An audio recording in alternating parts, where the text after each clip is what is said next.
Mercury Events. உங்க ஈவெண்ட்ஸை எங்களோட plan பண்ண இப்போவே ஸ்கிரீன்ல தெரியிற நம்பருக்கு கால் பண்ணுங்க.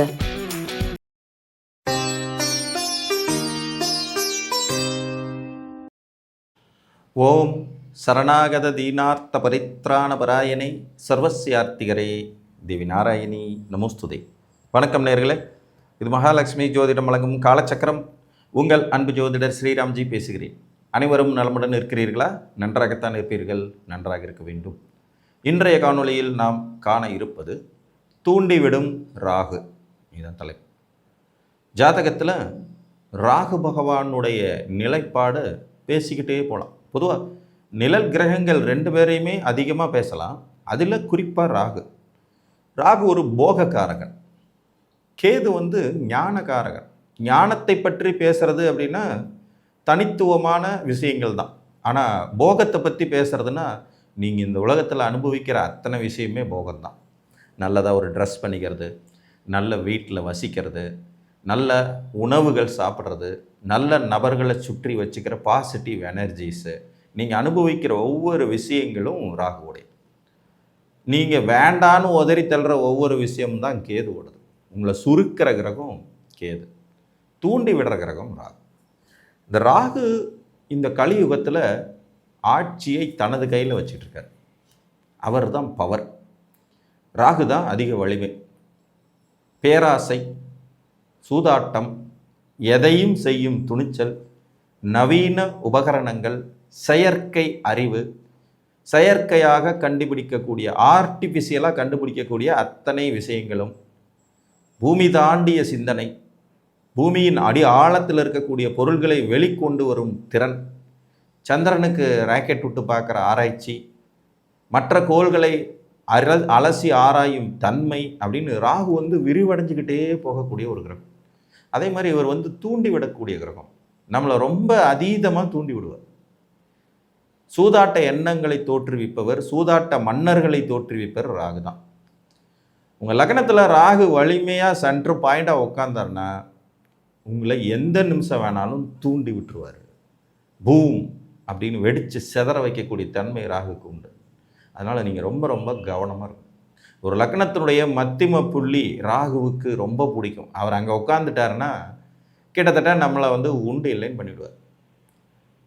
சில நிலைகளில் அவர் தூண்டி விடுறது நம்ம வெகு வேகமான வளர்ச்சியை கொடுக்கறதா இருக்கும். ஹார்ட் ஒர்க் பண்ணணும், பெரிய ஆளாகணும், ஸ்மார்ட் ஒர்க் பண்ணணும், எவன் எக்கேடு கட்டால் எனக்கு என்ன, நான் முன்னுக்கு வரணுங்கிற எண்ணத்தையும் தீவிரமாக கொடுப்பார். அதே நேரத்தில் எப்படியாவது முன்னுக்கு வந்தே தீரணுங்கிற அந்த எண்ணத்தினாலேயே சரியான வழியா தவறான வழியான்னு சிந்திக்காமலே எப்படி வேணாலும் இறங்கிடலான்னு இறங்க வச்சு காலி பண்ணிடவும் செய்வார். பொதுவாக லக்னாதிபதியை கிரகணப்படுத்தி ராகு இருந்தாலும், லக்னத்தில் மையப்புள்ளியில் ராகு இருந்தாலும் நீங்கள் தூண்டி விட்டு சிதறடிக்கும் தன்மையுடைய மனிதராகிறீர்கள். இது நல்ல விஷயமாகவும் இருக்கலாம், கெடுதலாகவும் இருக்கலாம். மோஸ்ட்லி 75% கெடுதல் தான், ஒரு 25% தான் நல்லது. இப்போ நீங்கள் மேச லக்னம் அப்படின்னா பரணி நட்சத்திரம் 1ஆம் பாதத்தில் ராகு உட்காந்துருக்கானா உங்களை தூண்டி விட போகிறான்னு. எங்கே உட்காந்தாலும் தூண்டுவார், பட் சென்ட்ரு பாயிண்டில் இருந்தால் ரொம்ப தூண்டுவார். அந்த நடு மைய பகுதி, ஒரு லக்னத்தினுடைய நடு மைய பகுதி அப்படின்னு எடுத்துங்க. அந்த நடு மைய பகுதி 5ஆவது நட்சத்திர பாதம். இந்த கணக்கில் நீங்கள் எடுத்துக்கலாம். மற்ற பாதங்கள்ல இருந்து அப்போ தூண்ட மாட்டாரா சார்னா தூண்டுவார். இந்த அளவுக்கு ஃபோர்ஸாக இருக்கார். ஒரு தீ பிடிச்சி தகன்னு எரிஞ்சிட்டு இருக்கிற இடத்துலேருந்து ஒரு 100 மீட்டர் தள்ளி இருக்கிறவனுக்கு அந்த தீயின் வெப்பம் இருக்க தான் செய்யும், ஆனால் கருகி போயிட மாட்டார். ஆனால் அதுவே சென்ட்ராக தீக்குள்ளே இருக்கிறவன் நிலைமை என்ன ஆகும்? அந்த மாதிரி தான். ரிஷப லக்னத்தில் நீங்கள் பிறந்திருக்கீங்கன்னா உங்களை சுக்கிரனை ராகு 5 டிகிரிக்குள்ளே எங்கேருந்து பிடிச்சிருந்தாலும் தூண்டி விட்டு சிதறடிக்க போகிறான்னு அர்த்தம். மேச லக்னத்துக்கு செவ்வாயை ராகு 5 டிகிரிக்குள்ளே பிடிச்சிருந்தா அது நடக்கும். அதே மாதிரி பார்த்தீங்கன்னா கார்த்திகையில் 3 பாதம், ரோகிணி 2ஆம் பாதத்தில் ராகு உட்கார்ந்துருக்கார் ரிஷப லக்னத்துலன்னா உங்களை எப்போ வேணாலும் தூண்டி விடுவார்னா. மிதுன லக்னத்தில் நீங்கள் பிறந்திருக்கும் போது புதனை ராகு 5 டிகிரிக்குள்ளே பிடிச்சிருந்தாருன்னா தூண்டி விட தயாராக இருக்கிறான்னு அர்த்தம். நார்மலாகவே மிதுன லக்னத்தை ராகு தான் ஆளுவார். இங்கே இந்த நட்சத்திர பாத கணக்கே கிடையாது. மிதுன லக்னமாக நீங்கள் இருந்து ராகு அங்கே உட்கார்ந்தாருனாலே முடிஞ்சு. மிதுனம், துலாம், கும்பம் இந்த 3 லக்னத்தையும் ராகு ஈஸியாக தூண்டுவார். ஏன்னா ராகுவுடைய சென்டர் நட்சத்திரமே அங்கே தான் இருக்கும் முழுமையாக. அதனால ஒரு நடுமையத்தில் உட்காரணும்னு அவசியம் இல்லை. அந்த லக்னத்துக்கு வந்தார்னாலே சும்மாவே இவர்களை ஈஸியாக தூண்டி விடுவார். இதில் லக்னத்திலே உட்கார்ந்துட்டாருன்னா கேட்கவே வேண்டாம். கடகலக்கணத்துக்கு சந்திரனை ராகு பிடித்திருக்கும் நிலையில் பூசம் 4ஆம் பாதத்திலையும் உட்கார்ந்துருந்தாருன்னா பர்ஃபெக்டாக ஜாதகரை எந்த நிமிஷம் வேணாலும் தூண்டி விடுவார்னு. இதில் உங்கள் லக்னத்துக்கு சுபகிரகமாக ராகு வருவாருங்கிற போது இந்த ரிஷபம், மிதுனம், கன்னி, துலாம், கடகத்துக்கு சில நிலையில் ராகு வாரி வழங்குற தன்மை கொண்டவராக வந்துடுவார். மகரம், இந்த மாதிரி வீடுகள்லாம் ராகு இருக்கும்போது ஒரு மாதிரி அவங்க தூண்டுதல்னாலேயே வெற்றி அடைவாங்க. விடாத முயற்சி பண்ணி பண்ணி பண்ணி பண்ணி ஜெயிக்கிறதுக்கான வாய்ப்பு இருக்கும். எல்லா நிலைகள்லையும் ராகு ஒருத்தரை காலி பண்ணிவிடுவார்னு எடுத்துக்க முடியாது. இயற்கை சுபர்களுடைய தொடர்பு, தர்மகர்மாதிபதிகளுடைய தொடர்பு, 9ஆம் 10ஆம் அதிபதிகள் நல்ல நிலையில் இருக்கிறதெல்லாம் ராகு திசையில் மிக பெரும் வெற்றியாளர்களை உருவாக்குற தன்மையாகவும் இருக்கும். ஆனால் மேக்சிமம் அவர் கெடுப்பார்.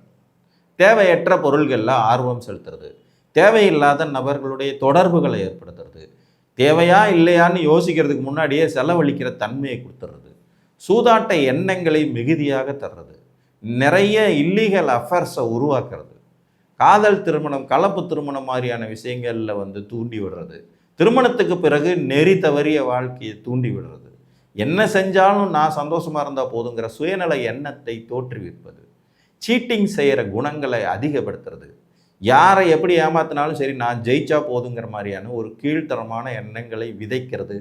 இது எல்லாமே ராகுவுடைய இன்னொரு வெர்ஷன் தான். சுபகிரகங்களுடைய தொடர்பு இருக்கும்போது இதையெல்லாம் ரொம்ப பாலிஷாக பண்ணிட்டு போயிடுவாங்க. அது தொழில் சாமர்த்தியம் அப்படின்னு போயிடுவாங்க. பாவகிரகங்களோட தொடர்பு தான் நான் ஏமாத்த தாண்டா செய்வேன், என்னடா பண்ணுவீங்கிற மாதிரி சவுடால் பேச ஆரம்பிச்சிடுவாங்க. சிம்மலக்கணத்தை பொறுத்த வரைக்கும் சூரியனை ராகு அஸ்தம் கிரகணப்படுத்தி இருந்தாருனாலும் இந்த எண்ணங்கள் கடுமையாக இருக்கும். பூரம் 1ஆம் பாதத்தில் ராகு உட்கார்ந்துட்டு இருந்தாருனாலும் ரொம்ப மோசமான பாதிப்புகள் இருக்கும். கன்னிலக்கணத்தை பொறுத்த வரைக்கும் ராகு நல்லவராகிறதுனால இவர்களின் தூண்டுதல் இந்த ஜாதகரை வெற்றி அடைய வைக்கும் வாய்ப்புகள் அதிகம். மிதுனத்துக்கும் வெற்றி அடைய வைக்கிற வாய்ப்புகள் அதிகம். அதே நேரத்தில் அதற்கு நேர்மையான வழிகளை தேர்ந்தெடுப்பார்களாங்கிறது $1,000,000 கேள்வி தான். துலா லக்னத்துக்கு ஆட்டோமேட்டிக்காக லக்னத்தில் உட்கார்ந்துட்டாருனாலே ராகுவோட கண்ட்ரோல் போயிடும். ஏன்னா அங்கே ராகுவோடைய முழு நட்சத்திரம் இருக்குங்கிறதுனுடைய அடிப்படையில். விருச்சிக லக்னத்தை பொறுத்த வரைக்கும் உங்களுக்கு அனுசம் 4ஆம் பாதத்தில் ராகு உட்கார்ந்துட்டு இருக்கார் அப்படின்னா உங்களை எப்போ வேணாலும் தூண்டி விட ரெடியாக இருக்காருன்னு அர்த்தம். அதே மாதிரி செவ்வாயை பிடித்திருந்தாருனாலும் உங்களை தூண்டி விடுவார், நல்ல விதமாகவோ கெட்ட விதமாகவோ. தூண்டி விடுறது நல்ல விதமாக இருக்கணும்னா 2 இயற்கை சுவர்கள் தொடர்புக்கு வரணும். புதன் வலுத்துட்டார்னாலே ராகு ஒரு மாதிரி கண்ட்ரோல் ஆகிடுவார். புதன் சுக்கிரன் தொடர்பு, குரு சுக்கிரன் தொடர்புலாம் இருந்ததுன்னா ஓகே அப்படிங்கிற மாதிரி போய்டும். துலா லக்னத்துக்கு சுக்கிரனை ராகு 5 டிகிரியில் பிடிச்சிருந்தாருனாலும் இதை செய்வார். லக்னம் துலாம், கும்பத்தில் சுக்கிரன் ராகு சேர்க்க. இது பார்த்தீங்கன்னா ராகுவை 5 டிகிரி, ராகு சுக்கிரன் 5 டிகிரிக்குள்ளே பிடிச்சிருக்காரு. இவர் தூண்ட சிதறம் தன்மை கொண்டவர், எப்போ வேணால் வெடிச்சு சிதறுவார், என்ன வேணால் செய்வார். தனுர் லக்னத்தை பொறுத்த வரைக்கும் பூராட நட்சத்திரம் 1ஆம் பாதத்தில் ராகு இருக்கும்போது அவர் இந்த ஜாதகரை தூண்டி விட ரெடியாக இருக்கான்னு அர்த்தம். அதே மாதிரி குருவை 5 டிகிரிக்குள்ளே பிடிச்சிருந்தாருனாலும் தூண்டி விட ரெடியாக இருக்கான்னு அர்த்தம். மகர லக்னத்தை பொறுத்த வரைக்கும் திருவோணம் 2ஆம் பாதத்தில் ராகு இருக்கும்போது சென்டர் பாயிண்டில் உட்காருவார். ஸோ இங்கே ஜாதகரை தூண்டி விட ரெடியாக இருக்காருன்னு அர்த்தம். எங்கே இருந்தாலும் தூண்டுவார், சென்டர் பாயிண்டாக இருந்தால் ஓவராக தூண்டுவார். அதாவது நம்மளுடைய கண்ட்ரோலை இழந்துருவோம் அப்படிங்கிற ரேஞ்சில் தூண்டுவார். உணர்ச்சி வசப்பட்ட நிலையில் இவர்கள் எந்த மாதிரி முடிவு வேணால் எடுப்பாங்க. இதெல்லாம் தான் குற்றச் செயல்களில் ஈடுபட்டுடுறது, கொலை வரைக்கும் போயிடுறது, பஞ்சமா பாதகங்களை செஞ்சு முடிச்சிடுறது, கற்பழிப்பு, ஆள் கடத்தல், சட்டத்துக்கு புறம்பான வேலைகளை தூண்டி விடுறதுல இவர் ஒரு ஸ்பெஷலிஸ்ட். இதில் நீங்கள் ரொம்ப ரொம்ப கவனமாக இருக்கணும். கும்ப லக்னத்துக்கு அஃப்கோர்ஸ் ராகு லக்னத்தில் உட்கார்ந்தாருனாலே போதும். அதே மாதிரி சனியை 5 டிகிரிக்குள்ளே பிடிச்சிட்டாருனாலும் போதும். மகர லக்னத்துக்கும் கும்ப லக்னத்துக்கும் சனியை 5 டிகிரியில் ராகு எங்கே பிடிச்சிருந்தாருனாலும் வேலை செஞ்சுருவார். அவங்க அப்படியே அந்த பரபரன்னே இருப்பாங்க. எப்போ என்ன செய்யலாம், வெடிக்க தயாராக இருக்கிற வெடிகுண்டு மாதிரி இருப்பாங்க. மீன லக்னத்தை பொறுத்த வரைக்கும் உங்களுக்கு பார்த்தீங்கன்னா உத்திரட்டாதி 4ஆம் பாதத்தில் ராகு உட்காரும்போது அந்த லக்னத்தை தூண்டி விட பவர்ஃபுல்லாக இருக்கான்னு அர்த்தம். அதே மாதிரி குருவுடன் அவர் 5 டிகிரிக்குள்ளே எங்கே இணைந்திருந்தாலும் இந்த லக்னத்தை தூண்டி விட ரெடியாக இருப்பார். ஆக்சுவலாக குருவோட ராகு 5 டிகிரியில் இணைஞ்சிருக்காருன்னா மகர லக்னம் மீன லக்னக்காரங்களை தூண்டி விட போகிறான்னு அர்த்தம். சனியோட 5 டிகிரிக்குள்ளே இணைஞ்சாருன்னா மகர கும்ப லக்னக்காரங்களை தூண்டி விடுறதுக்கு வாய்ப்பு இருக்குன்னு அர்த்தம். உங்கள் லக்னாதிபதியை ராகு பிடிச்சிருக்காரா, இது கான்செப்ட். இதில் 75% ராகுவின் தூண்டுதல்னால தேவையற்ற விஷயங்களில் நம்ம வாழ்க்கையை தொலைப்போம். தேவையற்ற விஷயங்கள்ல ஒரு 25% பேர் தான் அந்த ராகுவையும் மீறி கட்டுப்பாட்டுடன் தேவையான விஷயங்களில் முன்னுக்கு வருவாங்க.